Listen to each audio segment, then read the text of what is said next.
Welcome to Beyond a Gate, a podcast sharing the grit, growth, and spirit of rural life. From fields to front porches, this is where the heart of agriculture comes to life. Today we go beyond the gate and inside the business world of farming with a dear friend and educator, Wesley Tucker. You wear many hats at the university, but field specialist in agriculture business at the University of Missouri Extension. Thanks for joining me today. Thanks for having me. So I mentioned those many hats. So I did a little Googling. That's scary. I'm not going to embarrass you.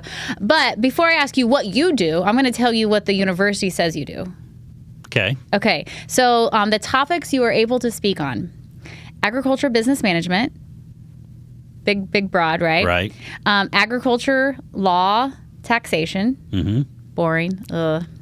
Marketing and risk management. Right. The one I want you to speak on today: women in agriculture. You can speak about women in agriculture? Sure. Absolutely. Good job.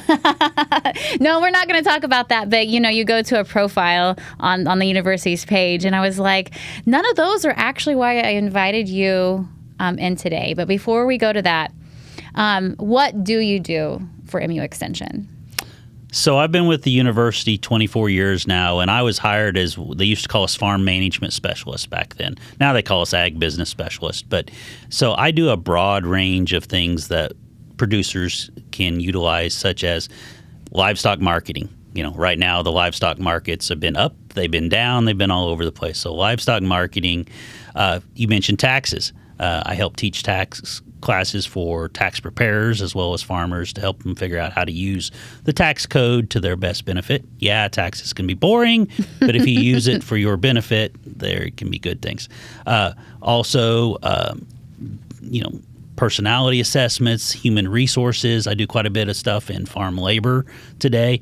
But what you asked me to talk about today is farm succession. And that's probably my number one passion, is farm succession, how to help families transfer the farm from one generation to the next.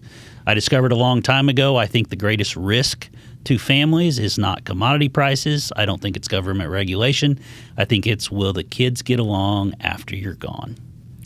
I remember you spoke to my boss. My boss. Outside of the world of podcasting, I am in marketing, and I work for Heritage Bank of the Ozarks. Small little plug to a little community bank. But we invited you to speak to all of our, not all, but 100 of our farmers and rancher customers about succession planning. And I knew I needed to be there in the room to listen, and I made sure my husband was there. I made sure my brother was there, and our eyes were like this the whole time, wide open. And I remember you said that, and I don't remember the details of the story, but your goal was to make sure that families still had holiday gatherings right after you were gone. Right. And Kim shares that story all the time too, and how important it is. It hit people right here in the heart to think about their family not gathering after their death because they couldn't decide how to split the farm. They couldn't decide how to plan. If you think about it, families that don't have any assets, people that don't have a lot of money, after the funeral, the kids go out to eat, they get together. There's nothing to squabble about. And so they continue to have Thanksgiving and Christmas gatherings at the family home, and they stick together. But when you add stuff into the equation, it gets complicated and it gets messy. And the world of family dynamics is a very messy world, especially when you add something like a farm, which today is worth thousands and thousands or millions of dollars.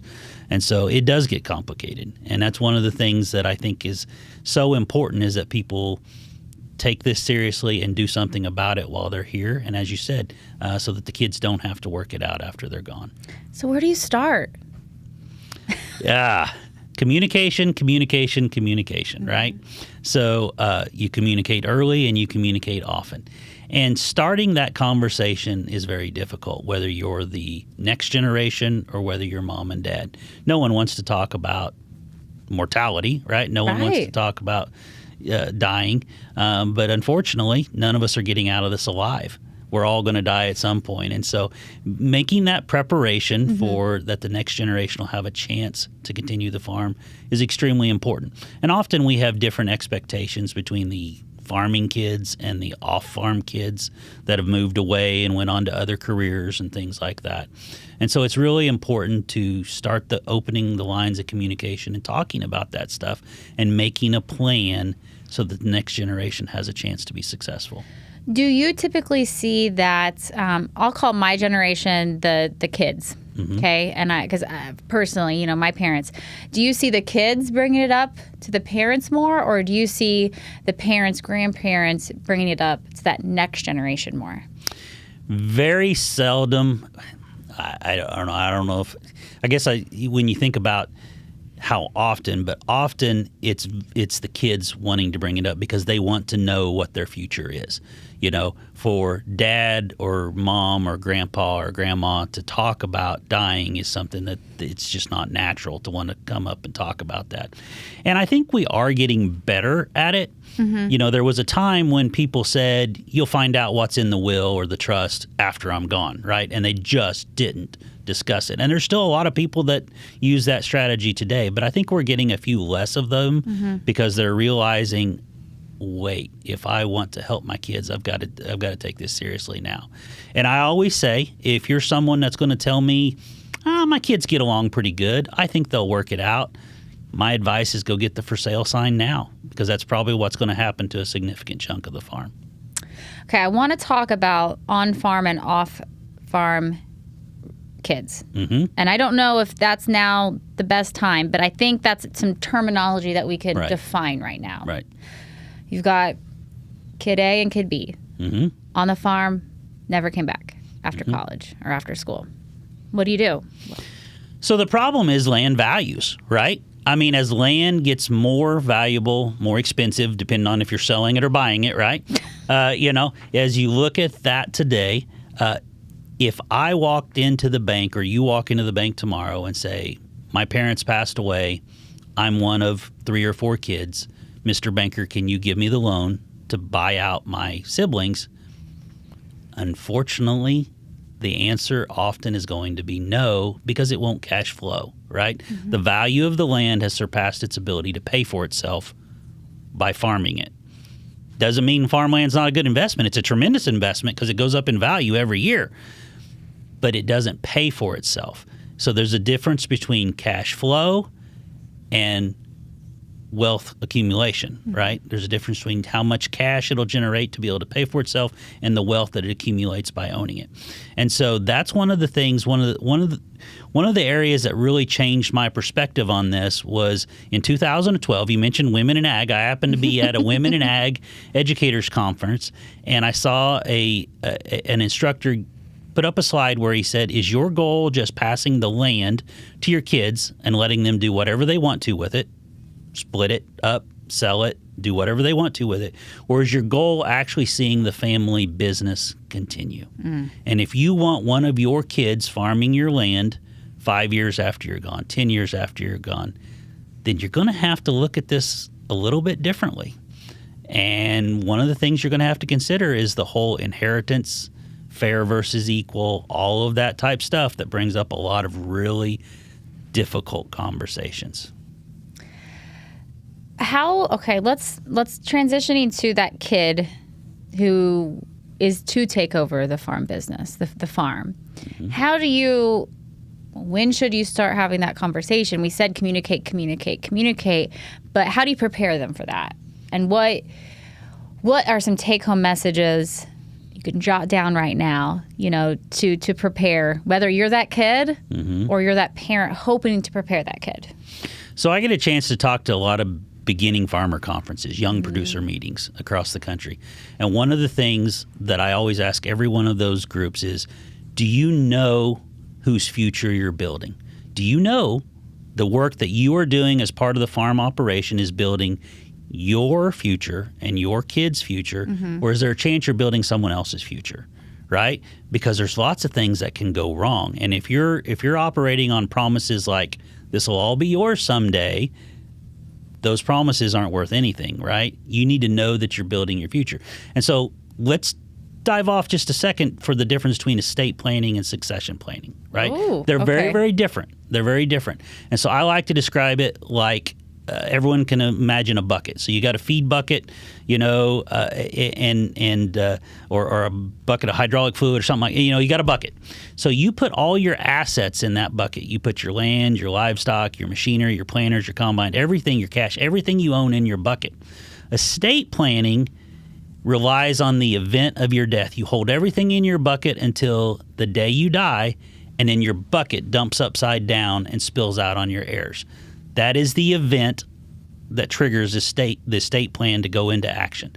Succession planning starts with the exact same bucket, but it says, in a short amount of time beyond this, I want my kids managing some of the things in my bucket and getting to own some of the things in my bucket. And a couple years beyond that, I want them getting to manage a little bit more in my bucket.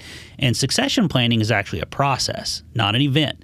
So we make a planned roadmap of how that process will evolve over time, and that those assets will slowly transition from one generation to the next, with the next generation knowing their direct efforts is building their future. And so, you know, if I'm relying on estate planning, well, what could possibly go wrong, right? We've got a great trust, we've got a great will, whatever those type things that you think you do. But what happens if the wrong person dies first? What happens if divorce happens? You can't plan for it. Yeah, the financial problems. What happens if mom and dad go into a nursing home? What happens if my brother or sister comes in at the last and says, hey, Mom, sign this after I've been part of the farm for the last 25 years? There's too many things that can go wrong.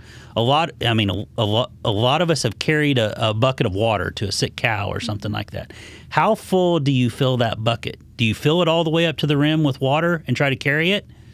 Do you, knowing Jamie? you're going to splash out. I was going to say, what happens if you do that? Yeah, you lose a quarter of it. You spill. It spills, right? And so when we try to rely on estate planning to hold everything in that full bucket, there's too much spillage that can happen.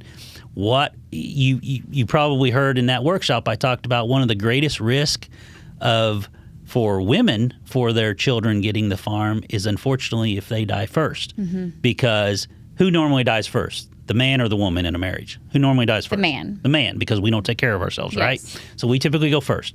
Well, if the man goes first, how often does mom remarry?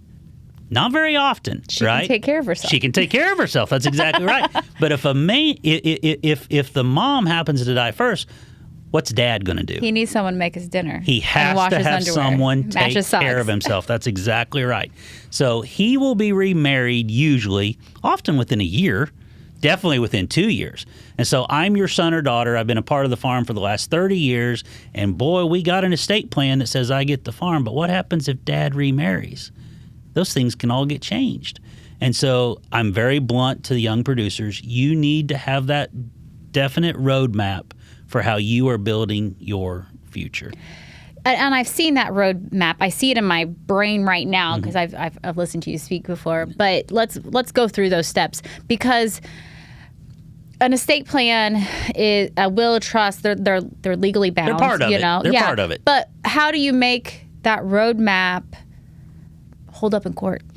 So maybe that's not the best question. Yeah, let's back up. So I talk about 5 phases to developing my roadmap. I mean, if I'm going to go from Springfield, Missouri, where we're at today, to someplace on vacation, I get out a map to figure out how to get from where I am today to my planned destination. That's what a succession plan is. It's a roadmap. So that roadmap has 5 phases for me. The first one is I always send the younger generation away before they're allowed to come back. Mm-hmm. That doesn't mean every kid's going to go to college, but I want them going and working for someone else and getting other skills that they can come back and make my operation better. Ideally, I'd love it if they could work for a good boss and a bad boss so that they get to see the difference. That's phase 1. When they do come back, phase 2 is what I call a trial work period. And in that trial work period, I pay them a salary just like I would any other worker that I hire for me. And that is basically a testing period to say, can we balance the challenges of being family members and business partners at the same time? And can I balance those two worlds? At the end of that trial work period, I go to phase 3, which is where they start getting to take on management and ownership. And at that point in phase 3, where they start becoming a business partner, they get to start owning something. If they've been a part of your farm for more than 5 years and they don't own anything, how do they know they're building their own future? They could be building their future stepmom's future or the nursing home's future. Mm-hmm. Phase 4 is advanced management and ownership, and by that point it has to include the financial side, the relationship side of the business. And then the final phase is phase 5, is they become the majority manager and at least a big chunk of ownership in the farm or ranch. And so if we follow that roadmap, by phase 3, they're getting to own something. They're getting to manage something. Not only are we preparing them to take over when we're gone, but they are also building their equity. Too many times, we hold all the cards in our bucket, in our estate planning bucket, and spillage can happen. So I want them actually building their own equity. And I think this would be different for, I don't think, it will be different for every operation, Absolutely. Every farm. Absolutely. But how many times do you see it happening that transitions too late? You've got 85-year-old, 90-year-old grandpa who hasn't turned over anything to their son, and then that son or daughter is still wants to come back and maybe has left to gain that experience, that education. And then so you got 3 generations. Absolutely. Still trying to figure it out. How often does that happen? A lot, so I can't tell you how many producers I know that are 60, 65, 70, and they're still answering the to manager. dad. They're still answering to dad or grandpa, right? They're still, and if you think about it, it is interesting. Let's just talk about families in general. When someone is not in business with their own family members, when they become 18 and leave the home, they become an adult and they're no longer under their parents' thumb, so to speak.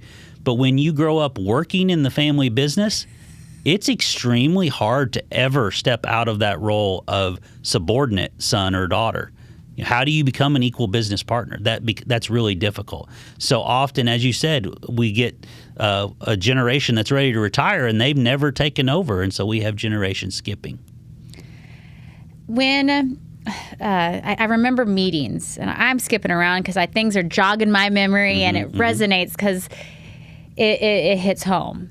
But you talk about communicate, and then I remember you talking about the importance of if you set up this succession plan, those weekly, monthly, annual meetings and who's involved, and how that incorporates those on the farm working the day-to-day. Right. That may involve a stepmom, potentially, that off-farm kid. How do those relationships work within this perfect model? So realize you have different groups of people that have different communication needs, right? So I talk about 3 completely different types of farm meetings for farm operations. So farm operating meetings, if I ask a family, do you have family meetings? They might say, yeah, every Monday morning we get together and we talk about what fields need to be sprayed or what cattle need to be worked this week. Well, those are really operational meetings, right? So let's envision an airplane that's hovering right above the ground. It's 5,000 foot above the ground. What can it see? Well, it can see, okay, yep, there's a field that needs to be sprayed or planted, or there's a group of cattle that need to be fed or worked. It sees the immediate needs. Those are operating meetings. They're important, but they're just operating meetings. Business meetings, we want to back that plane up to 30,000 foot now and get a broader view of the farmer ranch and all of the things around it, right? What are opportunities that we need to be exploiting? What are threats that might be coming? We've all heard the SWOT analysis, all of that type of stuff, right? But unfortunately, we're really bad about not having those actual business meetings to talk about the business side of the business because we get way too busy doing the day-to-day operational things. For me, I'd rather do the day-to-day. Yep. The business side, it makes my heart sink. Right. It's hard. Those are the hard decisions. And we're like, okay, well, what is our red line this year? All right. And there's a third type of meeting, family council meetings that we can talk about later. But let me back up, Jamie. So what's the key to a great marriage? Communication. So let's just put you on the spot. Oh. So do you and your husband still have regular date night? No. No? Why not? Because we had kids. Because life, right? Life happens and you're busy. That's the same way with family businesses. Communication's the key, but we're too busy doing the day-to-day stuff. Yeah. So we all know that communicating date night will help us build a stronger marriage, just like family meetings will help us build a stronger family business. But we let things get in the way. So we have to prioritize it. So if I can get you doing date night before you're on the edge of contacting the divorce lawyer, right, we can build a stronger marriage. Unfortunately, we wait to start having business meetings until there's explosive issues that can bring down the farm operation. You know, it's when dad has just been diagnosed with cancer.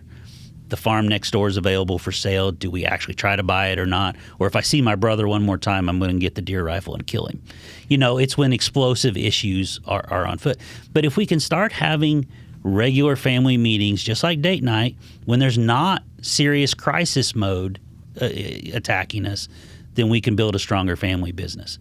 And I mentioned the third and final family meeting is family council meetings. So the farm business meetings were for everyone involved in the farm. Family council meetings now include everyone in the broader family. And we try to do those at least once a year to basically just let everyone know in the family what's going on in the family business. Now, those are the meetings that really scare people, right? Yeah. Family Outsider business meetings are one thing, but I don't want to meet with all the rest of my family, my brothers and sisters that aren't part of the operation. But and why don't we? It's because we know there's conflict, right? We know there's different expectations, different thoughts, different opinions. Understanding. Yeah. And so if we know there's differences of opinions and things, and we just ignore them, they'll go away, right? Sweep them under the rug. Yeah, right? yeah. Just stick our head in the sand. I've yet to look back on a scenario and say, yeah, I'm glad we just kept things secret. I'm glad we didn't talk about things. Are they fun initially? No. But if we can make families do them, it goes so much better for the family after you're gone. Okay, so scenario. There is no blood kin to pass it down to. There's no, that succession plan is not going to stay in the family, but the farm has value. Yep. What comes, or the kids don't want to be part of it. What factors in that? Maybe that hired hand, or maybe that neighbor who's been a part of it. Yeah, so I start every one of my workshops with a simple slide where I say, would you be happy if the day after your funeral, a caravan of livestock trailers showed up to take every critter you have to the sale barn to be sold? The local auction company is contacted to sell all your machinery off, and the kids stop by the realty office on the way home from the funeral. Of course, no one raises their hands, right? And so more and more people, so then we get into why this is important, but more and more people are starting to look at me and say, you know, I've got 3 kids or 4 kids, but none of them want to take over the farm, and I still don't want to see that caravan of trailers showing up. I don't want to see that. And so I think it is becoming more and more of an opportunity to help a non-blood relative get started in farming. Let me give you a good example. Really large farmer, big herd of cattle, 4 kids. All got successful careers, but not a one of them wants to be out chopping ice in the winter or feeding cows. And so in meeting with the producer, we've talked about it, and he's like, well, I've got 2 key employees that have helped me get where I am. I don't want to see a dispersal sale of my cows after I'm gone. So we made a plan. He wants to retire in 10 years. And every year that each of these employees stay with him, they earn 2.5% of the cow herd.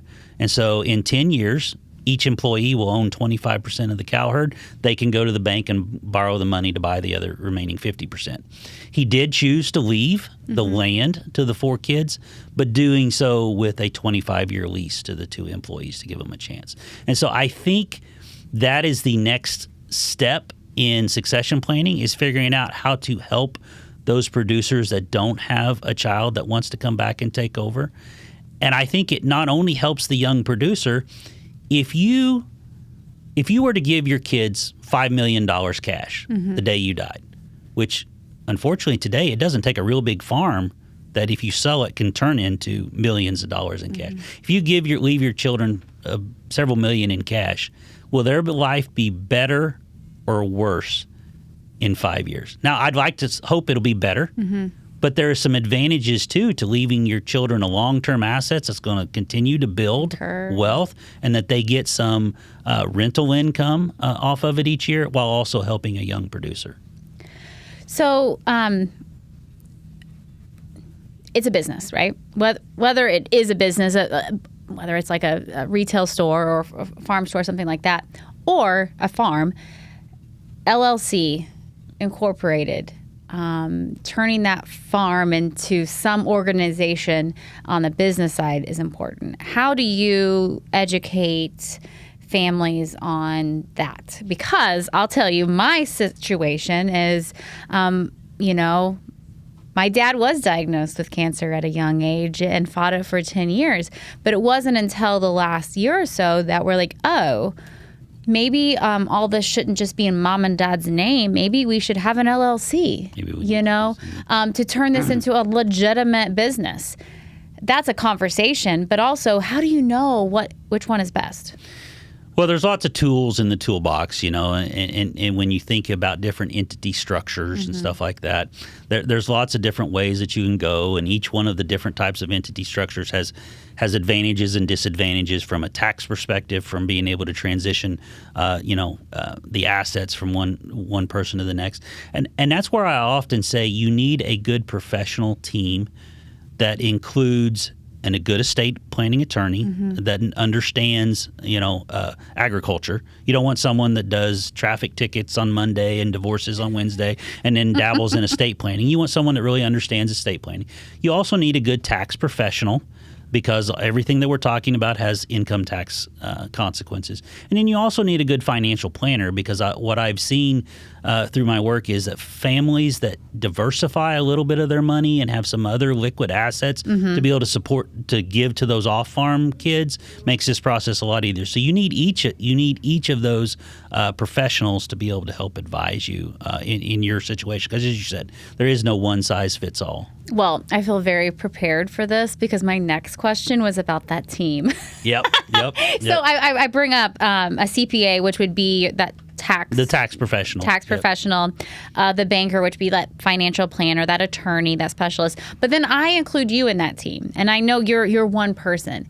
But how often do you need that team to include that educator, that mediator, to lay it all out and ask the questions that they're scared to ask or don't know how to ask? Yeah, and so there needs to be someone working with the professional team, driving the bus, getting everything done.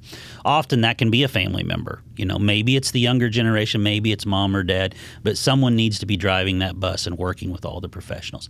There are times that you need an outside person to come in and help do that, because there's enough differences of opinion, aka squabbles, things.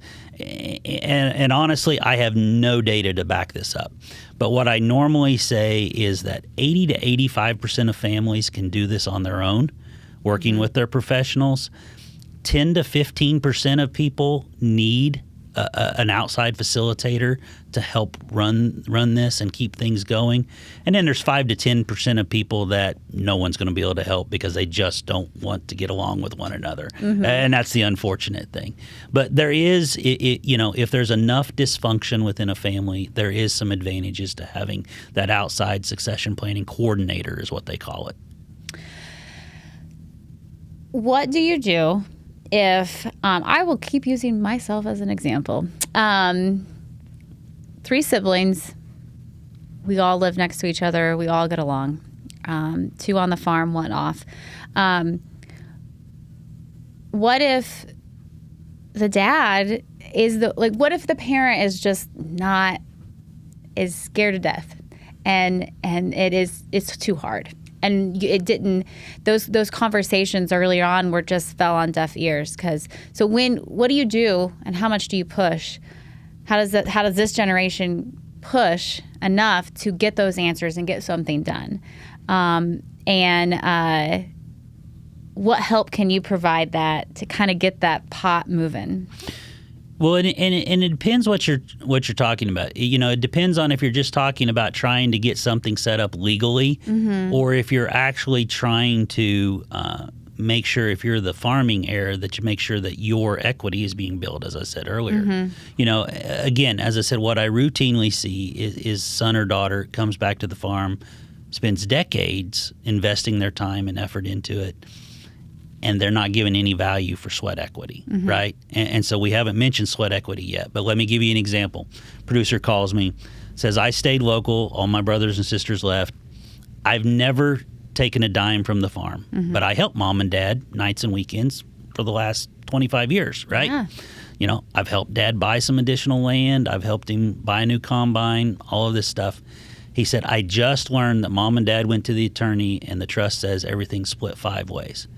What's my options? And I'm like, unfortunately, what you're telling me is you've been building sweat equity through the years, but your mom and dad are not giving you any credit for it.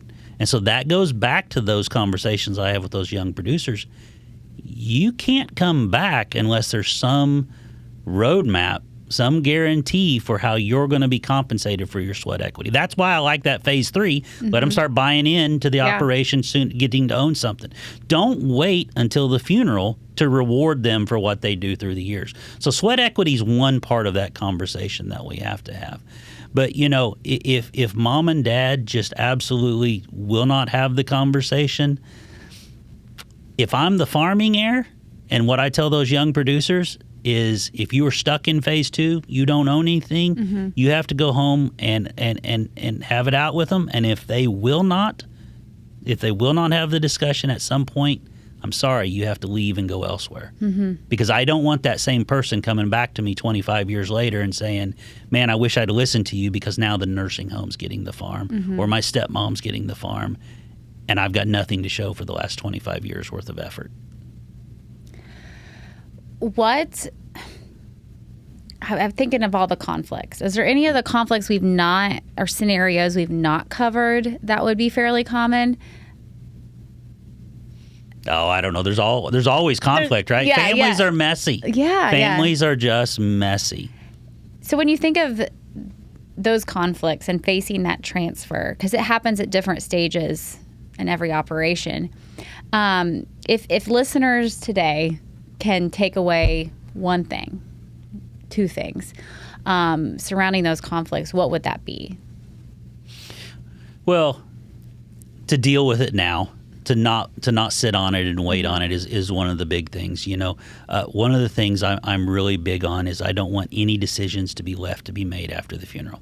How to split the farm, what the value is if someone wants the cash instead. I don't want any of those decisions to be left to be made. Give you an example. One farm today, guy dies, no kids, so he leaves the farm to his 6 nieces and nephews. 6, that's a lot to divide up between. Were the 6 nieces and nephews actually owed anything? No, it's not their mom or dad, right? They're not owed anything. 5 of the 6 want to keep it in the family. 1 is seeing dollar signs. Yeah. I've had to repeatedly tell them, if your uncle had sat down and had these conversations with each of you, I'll guarantee you this person would not have acted like such a jerk in front of his uncle because he wasn't owed anything. It's the same thing with your mom and dad. If mom and dad will do the hard work and have the conversations with the kids, have family meetings, your kids probably aren't going to act like complete jerks, money hungry in front of their parents. The chances of working out a workable scenario increase exponentially. But again, if you wait and say, I'll let them figure it out after you're gone, that's when the knives come out. So let's flip the script a little bit. What do I do as a mom of young kids? What are the best tools in my toolbox to prepare my kids for those conversations? I've got 6 and 11-year-old girls who I pray they want to be a part of the farm and be that next generation. What do I start? Or I should start now. I know the answer is yes, but how? So we focused a lot on, when I talked about the 5 phases, that 3rd phase was management and ownership. We've talked a lot about the ownership side of it, but we really haven't focused on the management side. So succession planning starts when you give your kids their very first set of chores. Do you micromanage them? Do you tell them exactly how they have to do their chores? And if they don't do it the way you expect it done, you criticize and gripe at them?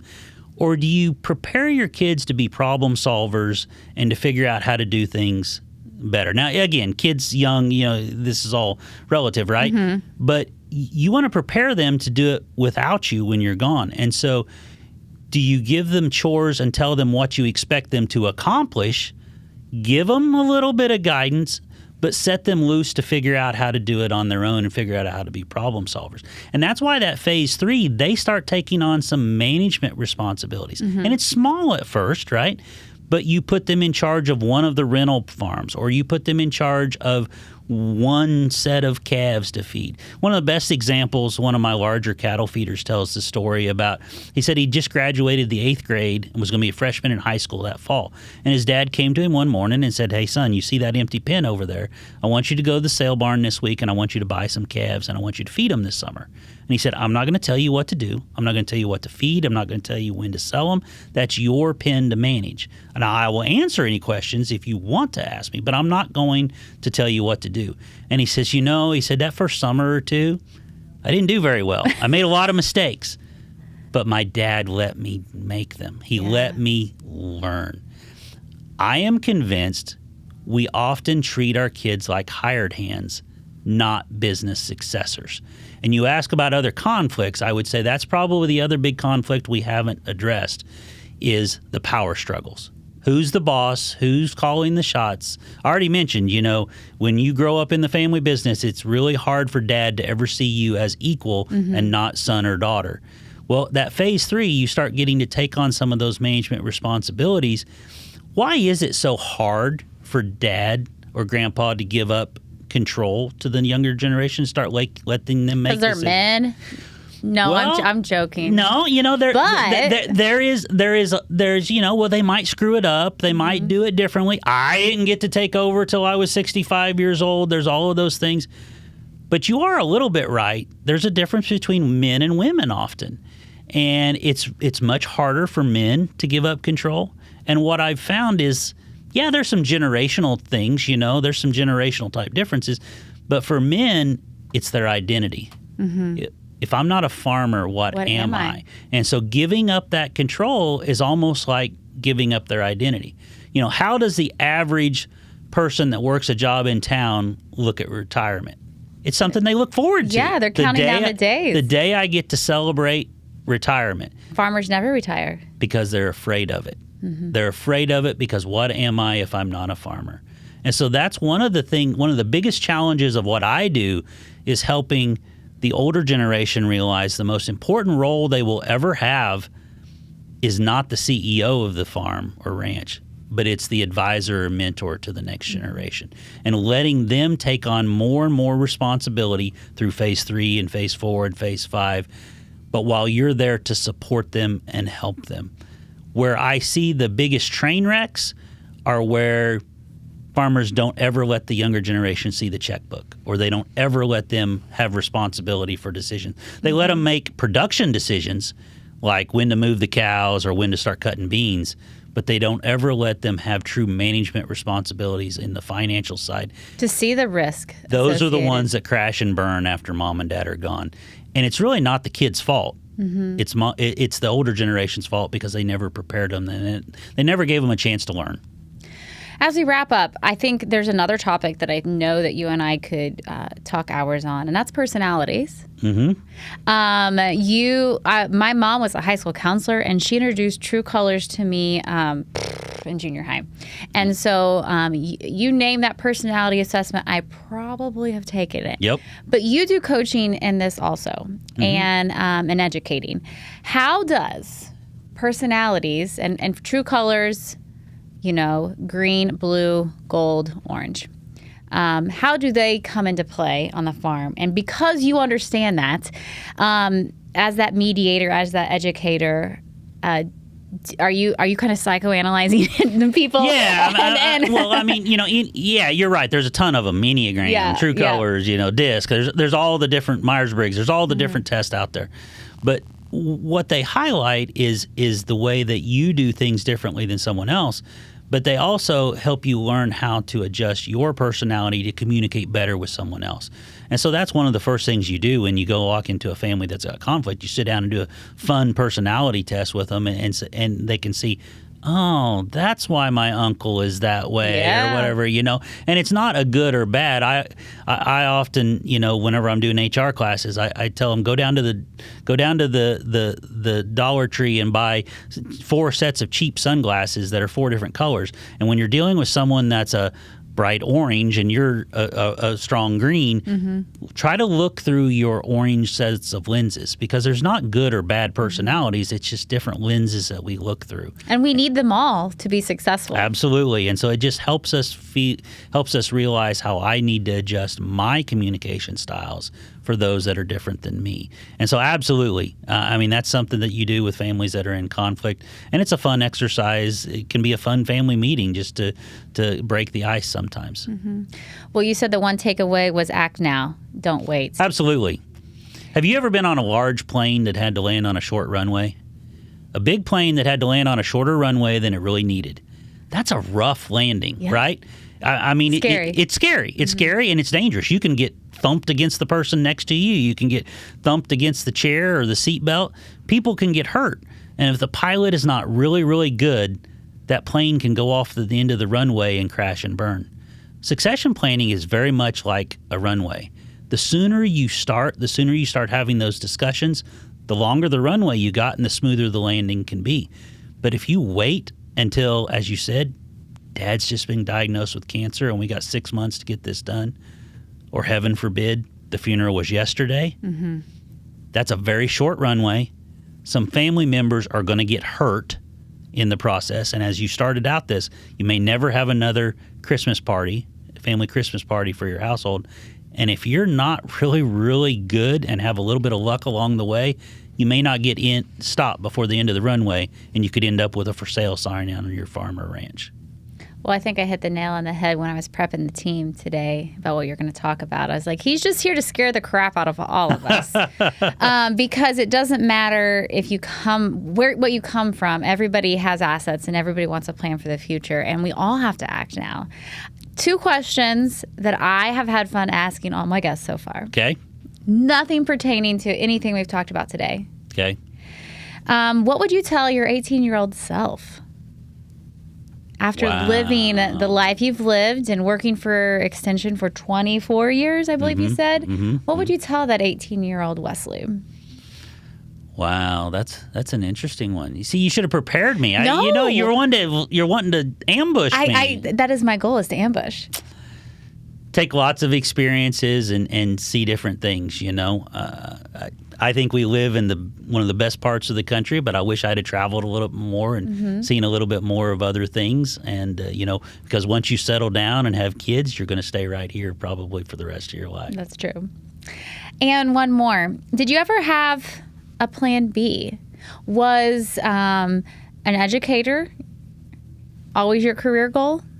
Or what was that? Was there ever, if this didn't work out? No, I didn't go straight from college to the university. So straight from college, I went out and worked in industry for a while and wanted to make the big bucks, right? And so that's what I did. And so, I was in sales in ag industry for quite a while. But the one thing that I never quite enjoyed as much about industry is I always had to sell a product. And with the university, I'm strictly here to help people and to help make their lives better. And so I eventually came back and went back and got my master's degree, and I've been with the university ever since. No matter what you talk about, whether it's taxation, succession planning, personalities, the passion you have for that topic, it reigns through. Whether you're on stage or you're sitting across behind 2 mics on camera, it reigns through. And so a true educator you are. Thank you, Wesley, for sitting down with us and letting us go beyond the bank, letting us go beyond the gates and talk about keeping that farm in the family. Well, I appreciate you having me today. Thanks. Thanks for joining me for another episode of Beyond the Gates. If you're watching on YouTube, like and subscribe. New episodes drop every other Wednesday. For more content, follow Around the Ozarks and Beyond the Gate on Facebook and Instagram, and subscribe to the daily newsletter at AroundTheOzarks.com. Join us next time for more stories of grit, growth, and the spirit of rural life.